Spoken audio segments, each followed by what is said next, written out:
প্রিয় ডাক্তার সাহেব, আপনি খুব রেগে গেছেন দেখছি। এত রাগ ভালো নয়, হাই ব্লাড প্রেশার হয়ে যেতে পারে। একজন ডাক্তার হয়ে নিজের স্বাস্থ্যের খেয়াল রাখবেন না? আমি কিন্তু আপনাকে উত্ত্যক্ত করছি না, বরং আর একটা কথা বলতে এসেছি। আপনি যখন খুব রেগে যান তখন আপনার ডান ভুরুটা সামান্য কেঁপে ওঠে। সবাই সেটা খেয়াল করে না হয়তো, আমি করি। আমার নামে মামলা করবেন, করুন। তবে আমায় গ্রেপ্তার করতে এলে আগে আয়নায় একবার নিজের চোখে তাকাবেন। দেখতে পাবেন আপনি আসলে সেখানে কাকে খুঁজছেন। ইতি অচেনা কেউ। মেলটা পড়ার পর মেঘালয় কিছুক্ষণ স্থির বসে রইল। তারপর ধীরে ধীরে উঠে দাঁড়ালো। ঘরের লাইটটা জ্বলছে, কিন্তু তার মনে হচ্ছে তার চারপাশটা নিকষ কালো আধারে ছেয়ে গেছে। কেবল চোখের কেন্দ্রবিন্দুতে সেই মেলের লেখাগুলো গোটা গোটা আকারে চোখের সামনে ভেসে আছে। সে ওয়াশরুমে ঢুকে আয়নার সামনে দাঁড়ালো। নিজের মুখের দিকে তাকিয়ে রইল বেশ কয়েক সেকেন্ড। ডান ভুরুটা সে ইচ্ছে করে কুঁচকালো। হালকা কাঁপলো ডান চোখের ভুরুটা। আচমকা তার বুকের ভেতরে ধক করে উঠল। ব্যাপারটা কাকতালীয় কিনা নিজেকেই বোঝানোর চেষ্টা করলো সে। কিন্তু সমস্যা হলো, তার জীবনের এই বিষয়টা খুব কম মানুষ খেয়াল করেছে, কিংবা করে, খুবই কম। মেঘালয়ের দৃষ্টি ধীরে ধীরে নিজের চোখে গিয়ে থামলো। হুট করে মনে পড়ল ওই লেখাগুলো। তবে আমায় গ্রেফতার করতে এলে আগে আয়নায় একবার নিজের চোখে তাকাবেন। দেখতে পাবেন আপনি আসলে সেখানে কাকে খুঁজছেন। মেঘালয় সত্যি সত্যি ভাবতে শুরু করলো সে কাকে খুঁজছে। মেঘালয়ের রাগটা আর আগের মতো ধারালো নেই। রাগের জায়গা দখলে নিয়েছে অস্বস্তি আর অজানা ভয়। শেষমেশ মেঘালয় উপায় অন্তর না পেয়ে মোবাইল হাতে নিয়ে হোয়াটসঅ্যাপ গ্রুপে কল করলো। দু ভাইয়ের সঙ্গে এই ব্যাপারটা নিয়ে আলাপ করা জরুরি হয়ে পড়েছে, কিন্তু বলা হয়ে উঠছে না তো। প্রথমে গ্রুপ কলে এলো কাব্য, তারপর এলো মাসফি। মাসফি মেঘালয়কে দেখে মৃদু হেসে বলল, ব্যাপার কি, তোকে এত আপসেট দেখাচ্ছে কেন? এবার মনে হলো এই ব্যাপারটা নিয়ে তার ভাইদের সঙ্গে আলাপ করা অনুচিত। মেঘালয় ফস করে দীর্ঘশ্বাস ফেলল। রাতের ঝকঝকে তারার আসর বসানো আকাশের পানে তাকিয়ে বলল, কিছু কিছু কথা সবাইকে প্রকাশ করে বলা যায় না। মেঘালয় কল কেটে দিল ঠাস করে। মাসফি এবং কাব্য বোকার মতো বেশ কিছুক্ষণ ফোনের স্ক্রিনের দিকে তাকিয়ে রইল। তারপর বেশ কয়েকবার কাব্য এবং মাসফি মিলে মেঘালয়ের সঙ্গে কন্ট্যাক্ট করার চেষ্টা করলো, কিন্তু মেঘালয় গার্ডেনের ঘাসের ওপর বসে আনমনে ঘাস ছিঁড়তে ছিঁড়তে বিড়বিড় করে যাচ্ছে। ভীষণ পাজি একটা মেয়ের পাল্লায় পড়েছি ভাই। কী সব ছাইপাস লিখছে। আমি পুরুষটা ভীষণ শক্ত হৃদয়ের বলে কি না তার কঠিন এবং নরম ভাষার মিষ্টি আদুরে ভঙ্গিতে লেখা শব্দের মোহজালে আটকে পড়ছি না। অন্য কেউ হলে নিশ্চিত সেই ভার্চুয়াল চিঠিগুলো পড়ে প্রেমে পড়ে যেত। এই পত্র লেখার প্রেমে। কথাগুলো বলতে বলতে থমকে গেল মেঘালয়। পত্র লেখা নামটা বারবার উচ্চারণ করলো।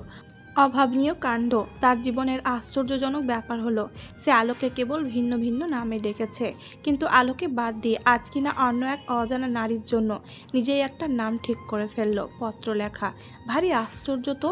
নিজের চূড়ান্ত অধপতন দেখতে দেখতে মেঘালয় গভীর নিঃশ্বাস নিল। তারপর ওয়াশরুম থেকে ফিরে এসে ল্যাপটপ খুলল। কিছুক্ষণ স্ক্রিনের দিকে তাকিয়ে রইল। আঙুল কিবোর্ডের ওপর থেমে আছে। তারপর টাইপ করা শুরু করলো, রহস্যময়ী আপনি কে? আমার ব্যক্তিগত বিষয় সম্পর্কে এতটুকু জানলেন কিভাবে? যা বলছেন তা যদি কাকতালীয় হয় তাহলে এটা শুধুমাত্রই আপনার অসুস্থ রসিকতা, আর যদি কাকতালীয় না হয় তাহলে বিষয়টা সিরিয়াস। আমি শেষবার জিজ্ঞেস করছি, আপনি কে? ইতি ডাক্তার। মেঘালয় ইমতিয়াজ আহমেদ। মেল পাঠিয়ে মেঘালয় চেয়ারে হেলান দিল। এই প্রথমবার সে রহস্যময়ীকে হুমকি দিল না, সে উত্তর চাইছে কেবল। ওদিকে স্ক্রিনের কোণে মেসেজ সেন্ড লেখা জলজল করছে, কিন্তু মেঘালয়ের মস্তিষ্কের ভেতরে এখন একটাই প্রশ্ন, সে কি সত্যি? বাকিটা ভাবতে সাহস হলো না তার। বেশ অনেকটা সময় অতিক্রম হবার পরও যখন রিপ্লাই এলো না, তখন মেঘালয় চেয়ারে হেলান দিয়ে বসে থাকা অবস্থা থেকে সোজা হয়ে উঠে বসলো। স্ক্রিনে চোখ রাখতেই দেখলো কিছুই নেই। সে ইনবক্স রিফ্রেশ করলো, কিছু নেই। আবার রিফ্রেশ, কিছু নেই। মেঘালয় নিজেকে বোঝালো, অবশ্যই সঙ্গে সঙ্গে রিপ্লাই দেবে না, কেউ তো 24 ঘন্টা ল্যাপটপের সামনে বসে থাকে না। তবুও মেঘালয়ের হাত আবার মাউসের দিকে গেল, রিফ্রেশ করলো, কিন্তু রেজাল্ট এলো শূন্য। আকস্মিকভাবে ঘরের ভেতর অস্বস্তি ছড়িয়ে পড়েছে। কিছুক্ষণ আগে যে মানুষটা সেই রহস্যময়ীকে হুমকি দিচ্ছিল, এখন সেই মানুষটাই রহস্যময়ী রিপ্লাইয়ের অপেক্ষা করছে। মেঘালয় উঠে জানলার কাছে গেল। বাইরের আকাশে রাত নেমে গেছে। রাস্তার আলো ঝাপসা লাগছে তার চোখে। মোবাইলটা হাতে তুলে নিল। Screen off. আবার অন করলো। মেল অ্যাপ খুললো। নতুন কিছু নেই। মেঘালয় বিরক্ত হয়ে ফোনটা বিছানায় ছুঁড়ে দিল। এটা একটা খেলা, তাকে বিভ্রান্ত করার গেম, নিজেকেই বলল মেঘালয়। কিন্তু তার ভেতরের অনেকটা কণ্ঠ ফিসফিস করে উঠল, যদি খেলা না হয় তো। কি যেন মনে পড়তে মেঘালয় তাড়াহুড়ো করে এসে বিছানায় বসে আবারও ল্যাপটপ খুলল। এবার নতুন মেল নয়, পুরনো ইনবক্স স্ক্রল করতে লাগলো। কোনো পুরনো পরিচিত নাম, কোনো পুরনো ইমেল না, সব কিছু স্বাভাবিক, শুধু তার ভেতরটায় অস্বাভাবিক গতিতে সব চলছে এখন। এরই ফাঁকে সময় কেটে গেল। রাত প্রায় 1:30। মেঘালয় সিদ্ধান্ত নিল ঘুমাবে। লাইট অফ করলো, কিন্তু চোখ বন্ধ করতেই সেই লাইনটা ভেসে উঠছে, দেখবেন সেখানে কাকে খুঁজছেন। মেঘালয় বিরক্ত হয়ে উঠে বসলো, মোবাইলটা আবার হাতে নিল। ঠিক তখনই স্ক্রিনে আলো জ্বলে উঠল। One new mail. মেঘালয়ের বুকের ভেতর কেন যেন শব্দ হলো। সে কয়েক সেকেন্ড তাকিয়ে রইল, ওপেন করবে না। শেষমেশ আঙুল এগিয়ে গেল, স্ক্রিনে শুধু সাবজেক্ট লাইনটা ভেসে উঠল। সাবজেক্ট, আয়নায় যা দেখলেন তা কি চিনতে পেরেছেন? মেঘালয়ের নিঃশ্বাস আটকে গেল। মেল এখনও সম্পূর্ণ খোলা হয়নি। ঘরের অন্ধকারে স্ক্রিনে আলো মেঘালয়ের চোখে পড়ছে। উজ্জ্বল স্ক্রিনের দিকে তাকিয়ে সে ধীরে ধীরে ফিসফিস করে বলল, কে তুমি? ডাক্তার সাহেব, এত রাত পর্যন্ত জেগে থাকা আপনার অভ্যাস নয়। রাত 1টা পেরোলে সাধারণত আপনি ল্যাপটপ বন্ধ করে দেন, আজ করলেন না কেন? অপেক্ষা করছিলেন? রাগের ভেতরেও মানুষ অপেক্ষা করে যখন সে উত্তর চায়। আপনি জানতে চেয়েছেন আমি কে। আমি আমার নাম বললে আপনি বিশ্বাস করবেন, নাকি নাম শোনার পর প্রমাণ চাইবেন? আপনি কি এখনও কফি খান না, নাকি কফি হাতে নিয়ে শুধু ঠান্ডা হতে দেন, তারপর অর্ধেক রেখে উঠে যান? আপনার অভ্যাস বদলায়নি, নাকি এখনও সে আগের মতোই আছেন? তবে একটা জিনিস বদলেছে হয়তো, আমি খেয়াল করেছি। আগে আপনি এত প্রশ্ন করতেন না, এখন করছেন। ভালো লাগছে আমার কাছে। আমার নামে মামলা করবেন, করুন, তবে চার্জশিট লেখার আগে নিজের হৃদয়ের সাক্ষ্যটা নেবেন। ওখানে আমার বিরুদ্ধে কিছু পাবেন কি না জানি না। ইতি, যে আপনার রাগের ভেতরেও অপেক্ষা দেখতে পায়। মেল পড়া শেষ হতেই মেঘালয়ের হাত স্থির হয়ে গেল। 1, রাত 1টা। 2, কফি। 3, অর্ধেক রেখে উঠে যাওয়া। এই বিষয়গুলো সে কাউকে বলে না, কেউ খেয়ালও করে না, কারণ এই ব্যাপারগুলো কেবল কাছের মানুষেরা জানে, তারাই লক্ষ্য করে। মেঘালয়ের গলা শুকিয়ে গেল। সে ধীরে ধীরে রান্নাঘরের দিকে গেল। টেবিলের ওপর সত্যি সত্যি অর্ধেক ভর্তি কফির কাপ পড়ে আছে, যা কিনা সে লাইব্রেরি থেকে ফেরার পর পান করেছিল। মেঘালয় স্থির দাঁড়িয়ে রইল। এখন তার মাথার ভেতর যেন অচেনা অদ্ভুত শব্দ হচ্ছে। এটা কাকতালীয় নয়। প্রথমবারের মতো মেঘালয় স্বীকার করলো। মেঘালয় আবারও ঘরে ফিরে এলো, চেয়ারে বসে পড়ল। ল্যাপটপের স্ক্রিনে সেই মেলটা খোলা। তার আঙুল কিবোর্ডের ওপর ভাসছে। এবার তার রাগ নেই, শুধু অস্থিরতা। সে ধীরে ধীরে টাইপ করলো, আপনি যদি আমাকে চিনে থাকেন তাহলে সামনে এসে দাঁড়ান। লুকিয়ে কথা বলার মানে কি? কিন্তু সেন্ড বাটনের ওপর আঙুল গিয়ে থেমে গেল। সে থেমে গেল, ডিলিট করলো পুরো লাইনটা। তার বদলে লিখলো, আপনি কি চান? এই 3টা শব্দ সেন্ড করলো। স্ক্রিনে আবার ভেসে উঠল, মেসেজ সেন্ড। মেঘালয় এবার আর চেয়ারে হেলান দিল না। সে সামনে ঝুঁকে বসে রইল, যেন যুদ্ধ শুরু হয়ে গেছে।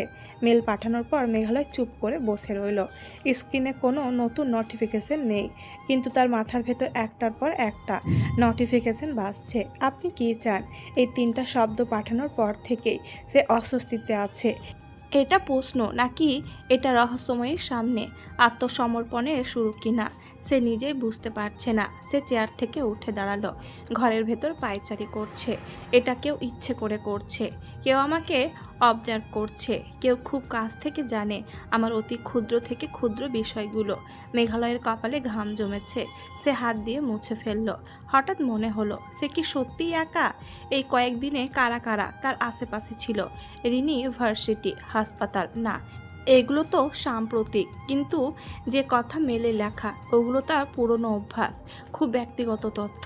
এসব ভাবতে গিয়ে মেঘালয়ের বুকের ভেতর চাপ তৈরি হচ্ছে। শ্বাস নিতে কষ্ট হচ্ছে না, কিন্তু স্বস্তিও পাচ্ছে না। সে হঠাৎ ল্যাপটপ বন্ধ করে দিল, যেন স্ক্রিন বন্ধ করলেই চিন্তাও বন্ধ হয়ে যাবে। কিন্তু চিন্তা বন্ধ হলো না। মেঘালয় বিছানায় বসে 2 হাত দিয়ে মাথা চেপে ধরল, চোখ বন্ধ করলো, যেন তার ভেতরে 2টা কণ্ঠ কথা বলছে। প্রথম কণ্ঠ, এটা আলো না, অন্য কেউ গেম খেলছে। দ্বিতীয় কণ্ঠ, যদি হয়। এসব উদ্ভট কথা ভাবতে ভাবতে মেঘালয় দাঁতে দাঁত চেপে ফেলে বলল, না, এটা হতে পারে না, কিন্তু মনের গভীরে যে জায়গাটা এত বছর ধরে ফাঁকা, সেই জায়গায় আজ একটা শব্দ যেন হয়েছে। সেই শব্দের নাম আশা। এই শব্দটাই তাকে ভয় পাইয়ে দিচ্ছে, কারণ আশা করা মানে আবারও ভেঙে পড়ার প্রবল সম্ভাবনা। মেঘালয় আয়নার সামনে গিয়ে দাঁড়ালো, আবার নিজের চোখের দিকে তাকালো।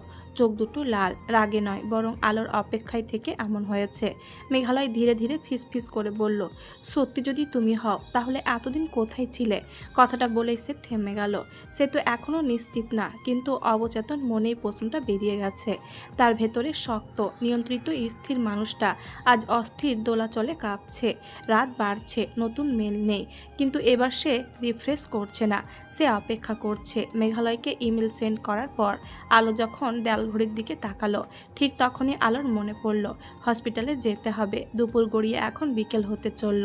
মেঘালয়ের সঙ্গে তার কথোপকথনের ফাঁকে যে কখন সময় এতদূর গড়িয়ে গেছে খেয়াল অবধি করতে পারেনি। ঘর থেকে বের হয়ে ওয়াশরুমে গিয়ে আগে গোসল শেষ করলো, তারপর একটা নীল রঙা জামদানি শাড়ি এবং সাদা ব্লাউজে নিজেকে জড়িয়ে আয়নার সামনে দাঁড়িয়ে নিজেকে আপাদ মস্তক দেখতে দেখতে আনমনা হয়ে আচমকা আয়নায় তাকাতে আশ্চর্য হয়ে গেল আলো, কারণ তার পেছনে দাঁড়িয়ে আছে